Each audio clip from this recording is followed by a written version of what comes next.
Hi friends, welcome to அழகான சமையலறை.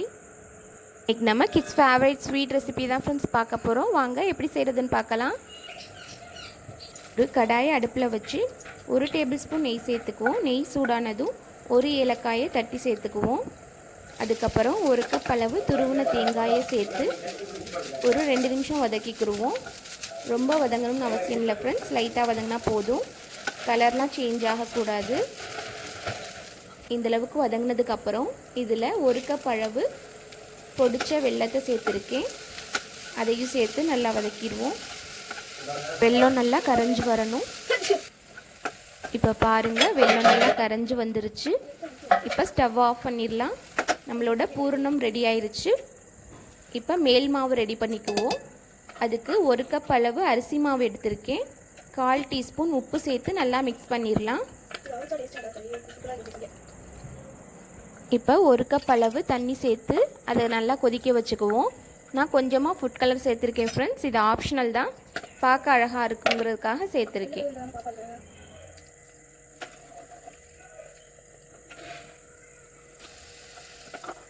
தண்ணி கொதித்ததும் நம்ம மாவில் எடுத்து கலந்து சப்பாத்தி மாவு பதத்துக்கு பிசைஞ்சு எடுத்துடலாம் ஃப்ரெண்ட்ஸ்.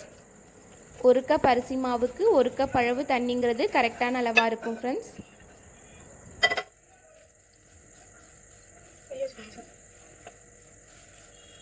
கொஞ்சம் சூடாறினதுக்கப்புறம் கைகளை வச்சு நல்லா சப்பாத்தி மாவு பதத்துக்கு பிசைஞ்சு வச்சுருவோம். நான் அரிசி மாவு கடையில் வாங்கினது தான் ஃப்ரெண்ட்ஸ் யூஸ் பண்ணியிருக்கேன். நீங்கள் வீட்டில் அரைச்சது இருந்தாலும் அதையும் யூஸ் பண்ணிக்கலாம். பச்சரிசி மாவு எது வேணாலும் யூஸ் பண்ணிக்கலாம். இப்போ பிசைஞ்ச மாவுலேருந்து குட்டி குட்டி பாலாக எடுத்து உருட்டி வச்சுக்குவோம். ஃபஸ்ட்டு கொழுக்கட்டை மோல்டில் எப்படி செய்கிறதுன்னு சொல்லிடுறேன் ஃப்ரெண்ட்ஸ்.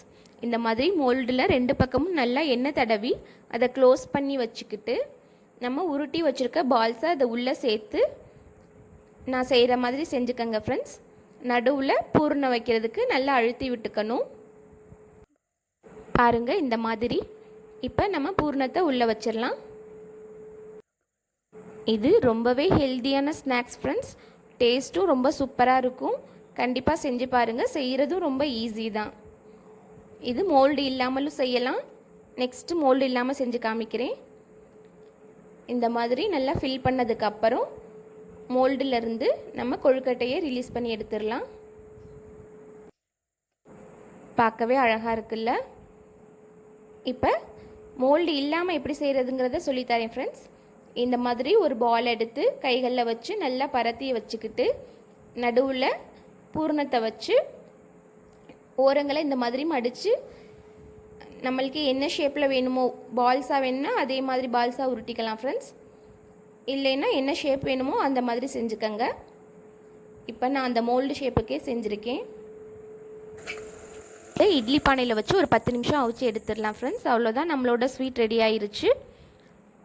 பாருங்கள், பார்க்கவே அழகாக இருக்குது. சாப்பிடவும் ரொம்ப சாஃப்டாக இருந்துச்சு. இது மீத இருந்த பூரணத்தை இந்த மாதிரி மோல்டில் போட்டு எடுத்து வச்சுருக்கேன் ஃப்ரெண்ட்ஸ். வெறுமனை சாப்பிடவே ரொம்ப டேஸ்ட்டாக இருக்கும் ஃப்ரெண்ட்ஸ். இந்த வீடியோ பிடிச்சிருந்தால் லைக் பண்ணி ஷேர் பண்ணுங்கள். மறக்காமல் சப்ஸ்கிரைப் பண்ணுங்கள். தேங்க்யூ.